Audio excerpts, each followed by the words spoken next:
this comes out in the latest document that was filed against her by the DOJ. Letitia James moved to dismiss for vindictive and selective prosecution. And in response, the DOJ revealed new evidence against her, including a text message marked March 28th, 2024. And it was about how she's taking deductions on, again, what we know is actually an investment property, not a second home in Virginia, the one at issue in this case. And she texted him saying, this is to her accountant. Okay, her accountant. So this is an IRS filing. And she says, I do not want to take deduction. It looks suspicious, and I need to do everything according to the tax code. So she'd been taking the deduction for years, by the way, for years.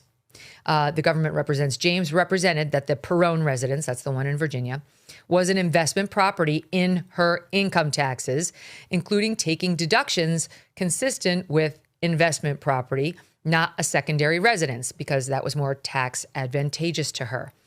These deductions demonstrate that James never occupied nor intended to occupy the Perrone residence as the mortgage terms required. That's what she promised the mortgage lender she would do, and she didn't.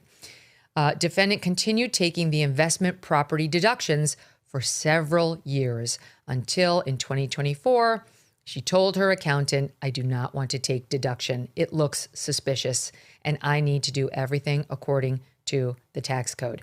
Now, March of 2024, you've got Donald Trump as the nominee, Joe Biden extremely weak.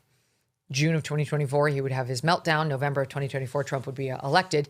But in March of 2024, the numbers were already spiraling. And there was serious questions about whether Joe Biden could win. And I think she's sensing there is the possibility of a Donald Trump return to office where somebody takes a closer look at my documents. And clearly, she realized that there was a massive inconsistency in what she was doing. One could argue a fraudulent inconsistency in what she was doing. And this will 100% come back to haunt her when her case gets refiled. We'll see if the throwing out gets affirmed on appeal. But even if they affirm the fact that Lindsay Halligan couldn't do this, she's getting re-indicted. And by the way, the case against her has only gotten stronger. So a grand jury, I actually do have a lot of faith, will re-indict her.